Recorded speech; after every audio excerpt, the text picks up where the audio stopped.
और जो सवाल मैं पूछ रहा हूँ, उस सवाल पर आपका पहला जो ऑब्जर्वेशन है, नोटबंदी से कुछ हासिल हुआ? नोटबंदी से कुछ हासिल होना था आपको? ये उम्मीद थी, जैसे हम में से बहुत सारे लोगों को उम्मीद थी? मोदी जी ने कहा है काला धन चला जाएगा। मुझे भी लगता था नोटबंदी के समय या उससे पहले कि अगर बड़े नोटों को अचानक एक रात बंद कर दिया जाए, तो बहुत सारा काला धन डूब सकता है। लेकिन नोटबंदी खत्म होते-होते, यानी नोटबंदी का प्रोसेस खत्म होते-होते बात साफ हो गई थी कि वो काला धन कहीं डूब नहीं रहा है, क्योंकि जितना पैसा बताया गया था सर्कुलेशन में है, उससे ज्यादा पैसा रिजर्व बैंक के पास आ गया था। हालत यह थी कि एक दिन रिजर्व बैंक ने बताना बंद कर दिया कि अब कितना पैसा आ रहा है। पहले रोज बताया गया, फिर हफ्ते में बताया गया, और उसके बाद एकदम जैसे जुबान पे ताला लग गया। जिस तरह से आज प्रतिष्ठान, सत्ता प्रतिष्ठान और उनके सहयोगियों के समर्थकों की मुंह पे ताला लगा हुआ है। कोई नहीं बता रहा है कि नोटबंदी से क्या मिला। जी। आलोक जी, पहले तो मैं आपको धन्यवाद देना चाहता हूं मुझे बुलाने के लिए। और हाँ, देखिए, मैं कभी भी ये नोटबंदी का फैन नहीं था, कभी भी। जब हुआ था तब भी मैंने ये राय व्यक्त की थी कि इससे कुछ खास फायदा नहीं होगा, लेकिन इससे जो कठिनाइयां हैं वो बढ़ेंगी। और वो बड़ी है बेसिकली हमारे देश का जो अनौपचारिक जो सेक्टर है, इन इन इनफॉर्मल सेक्टर जो है, उसके लिए बड़ी थी, क्योंकि वो कैश का इस्तेमाल करती थी सारे इन ट्रांजैक्शंस के लिए, लेन देन के लिए, खरीद फरोख्त के लिए, इत्यादि इत्यादि।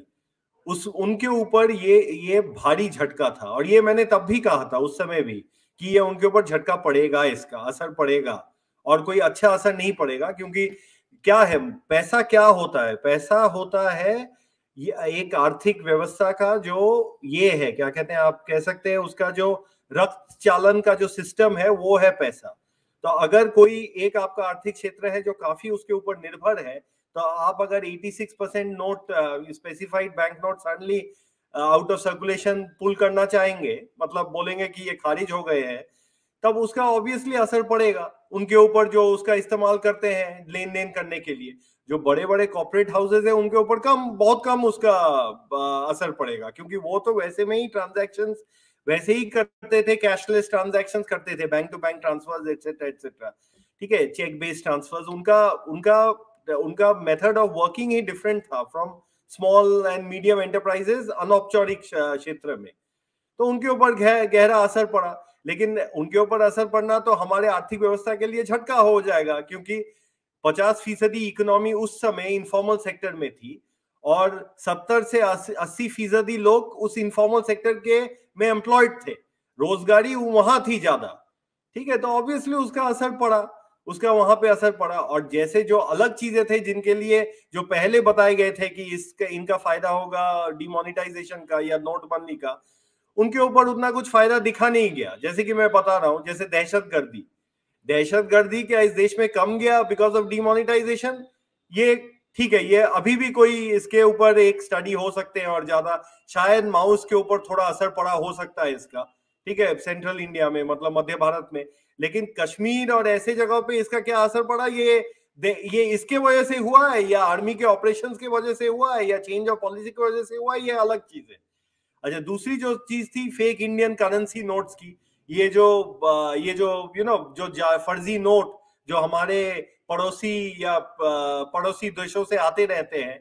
तो पहले तो सीजर्स घट गए ऐसे नोट्स के, वो तो होना ही था, क्योंकि लोगों को वक्त चाहिए था नए नोट छापने के लिए। लेकिन एक बार उन्होंने हमारे जो नए नोट्स हम लोग फिर से इशू किया आरबीआई ने, वो उसको जब छापना शुरू कर दिए फिर से बढ़ गए, तो उसके ऊपर भी कुछ वैसा असर नहीं दिखा। और अब रह गई बात भ्रष्टाचार की। ठीक है, कोई भी ग्लोबल इंडेक्स में इंडिया का भ्रष्टाचार का जो स्टैंडिंग है वो उतना कुछ बदला नहीं है। ठीक है, तो इसके बारे में ये लोग खुद ब खुद तय कर ले कि भ्रष्टाचार घटाए कि नहीं, क्योंकि भ्रष्टाचार तो सिर्फ एक जगह नहीं है ना, कि सबसे उच्च स्तर पे या सबसे निम्न स्तर पे। हमारे देश का ये एक बहुत ही रवैया ही है कि बहुत जगह रिश्वत और सिफारिश चलती है, और वो एक नोटबंदी से नहीं खत्म हो सकती थी, या उसके ऊपर ज्यादा असर भी नहीं पड़ सकता था, क्योंकि लोगों को कुछ दिन पड़ा होगा। जैसे आप बता रहे थे कि 1000 के नोट जब लोगों के पास नहीं मिल रहे थे, कुछ दिन पड़ा होगा। लेकिन जैसे ही नए नोट आना शुरू किए, और फिर तो एक दुगने वैल्यू का नोट आ गया ना, 2000 रुपए का। हाँ, जी। तो तो आप समझ सकते हैं उसके ऊपर क्या असर पड़ा होगा।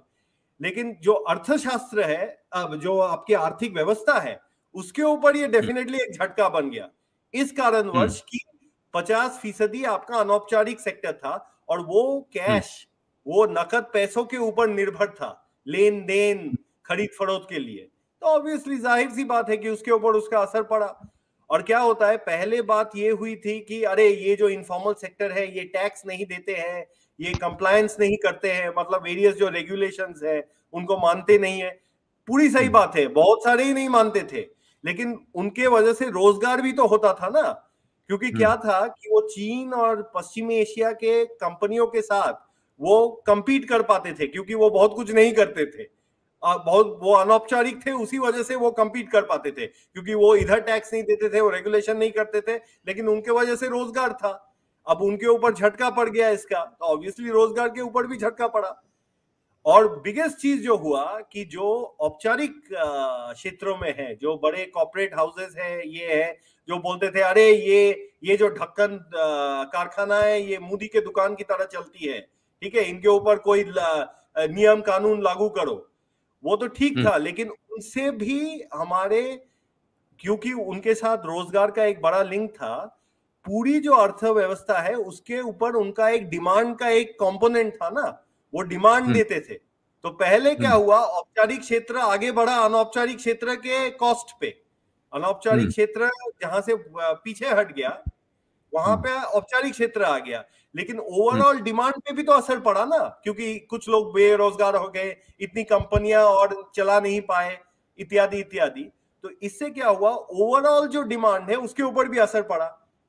हाँ, तो औपचारिक क्षेत्र जो सोच रही थी कि उसे फायदा होगा, वो भी धीरे धीरे घटता गया और बाय 2018 2019 आप उसका असर देख सकते हैं, इकोनॉमी स्लो कर गया था काफी। ऑफ कोर्स उसके अलग कारण भी थे, लेकिन ये भी एक कारण था जी। ये जो बात आप कह रहे हैं इस पे मैंने अभी कुछ ही देर पहले, क्योंकि मैंने कुछ रिसर्च पढ़ी, कुछ लोगों के कमेंट पढ़े, उसके बाद मैंने वर्ल्ड बैंक का डेटा देखा सीधे। मैंने कहा इधर उधर देखने से अच्छा है, वर्ल्ड बैंक भारत की जीडीपी का डेटा दे रहा है, जब हम उस पर नजर डालते हैं तो 2016 का जो आंकड़ा है वहां, 2016 में भारत का जीडीपी ग्रोथ रेट 8.3% था, यानी जो पिछले दशक का हाईएस्ट ग्रोथ रेट था।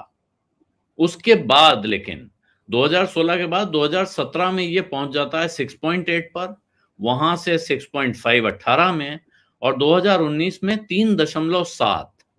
उसके बाद का आंकड़ा मैं इसलिए जिक्र नहीं कर रहा हूं कि 2020 का जो आंकड़ा है वो कोरोना के बाद का आंकड़ा है, लेकिन कोरोना के पहले ही हम 8% से 3.7% पे पहुंच चुके थे। इतनी जीडीपी ग्रोथ की रफ्तार गिर चुकी थी, जबकि ये ऑर्गेनाइज सेक्टर का डेटा है। जो जीडीपी का आंकड़ा होता है, इसके बारे में अर्थशास्त्रियों का कहना है कि ऑर्गेनाइज सेक्टर का डेटा है, इसमें उन लोगों का जिक्र नहीं है कहीं इस फसाने में जो ऑर्गेनाइज सेक्टर में नहीं आते हैं, जिनके बारे में कहा जाता है कि उनको दरअसल नोटबंदी की सबसे गहरी चोट लगी है। छोटे दुकानदार, छोटे व्यापारी, सड़क पे पटरी पे काम करने वाले लोग। तो ये, क्या आपको लगता है जब यहां हमको ये झटका दिख रहा है ऑर्गेनाइज सेक्टर में, अनऑर्गेनाइज सेक्टर को कितनी बड़ी चोट लगी होगी, कितना बड़ा झटका लगा होगा? और आज हम 6 साल बाद छठी बरसी पे नोटबंदी की भी अगर कहें तो क्या ये कह सकते हैं कि आज भी वो इस सदमे से, झटके से उभरे नहीं है?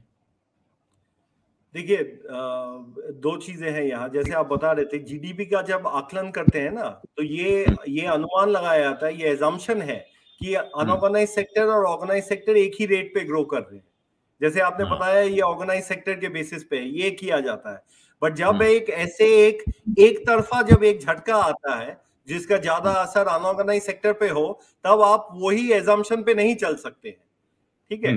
तो बहुत सारे बाद में आंकड़े लगाए गए हैं, अनुमान हुए हैं, वेरियस लोगों का मानना था कि 1% जीडीपी पे तो डेफिनेटली इफेक्ट किया था, ग्रोथ नहीं, 1% ओवरऑल जीडीपी को खा गया था डिमोनेटाइजेशन, ठीक है, मैं ग्रोथ रेट की बात नहीं कर रहा हूं उस समय।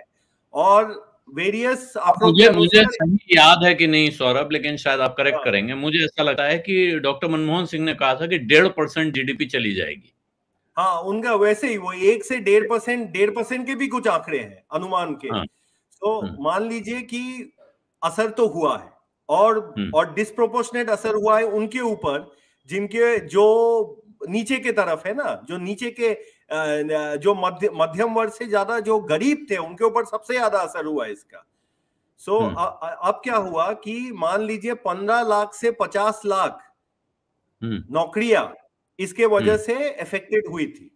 15 लाख से 50 लाख, ये वेरियस मैं स्टडीज के ऊपर बोल रहा हूँ, जो बेसिक काफी सारे इसके ऊपर विश्लेषण हुआ है उस पे आधारित है ये 15 लाख से 50 लाख, तो उसका असर हुआ था। ठीक है, अच्छा, सिर्फ ये डिमोनिटाइजेशन का ही शॉक इंडिया के ऊपर नहीं पड़ा, उसके साथ जीएसटी भी निकला था कुछ दिन बाद, जो भी एक अनौपचारिक क्षेत्र के ऊपर एक झटका था।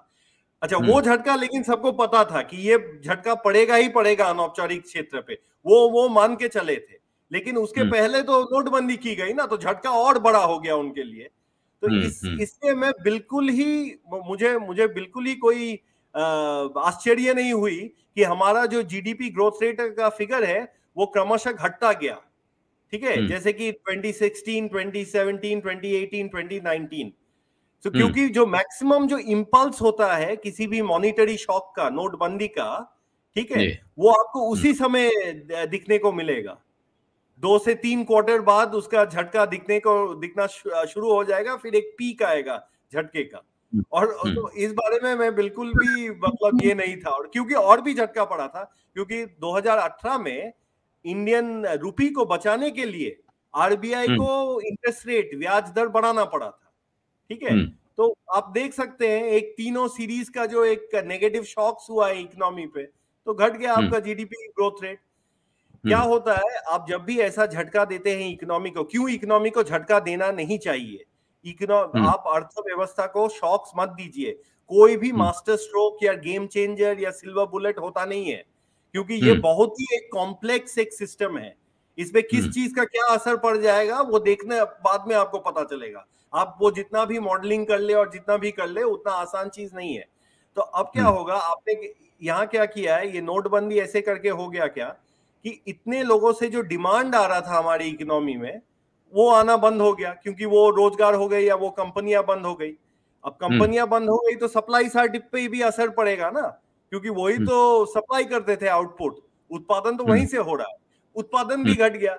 तो बोथ डिमांड और सप्लाई दोनों ही एक लोअर लेवल इक्विलिब्रियम पे आ गए इसके वजह से।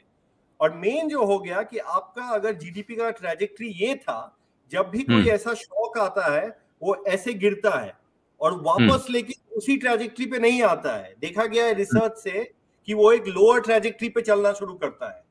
इसी वजह से आजकल वेस्ट में चाहे कुछ भी हो जाए वो डिप्रेशन में जाना नहीं चाहते हैं। जैसे आप अभी देख रहे हैं ना, क्योंकि मुद्रास्फीति कितनी बढ़ गई है, लेकिन अभी भी ब्याज दर उतना जल्दी बढ़ा नहीं रहे हैं उन लोग। हाँ, तो यहाँ पे क्या हुआ है नोटबंदी में, यहाँ पे जो वित्त मंत्रालय है, जो सरकार है, उसी ने मॉनिटरी पॉलिसी किया है केंद्रीय बैंक के जगह। जो काम केंद्रीय बैंक करती है वो सरकार कर बैठी। ठीक है, तो अब देखिए क्या होगा, अब इसका असर साफ देखने को मिलता है। सत्य हिंदी का ऐप डाउनलोड करें गूगल प्ले स्टोर पर।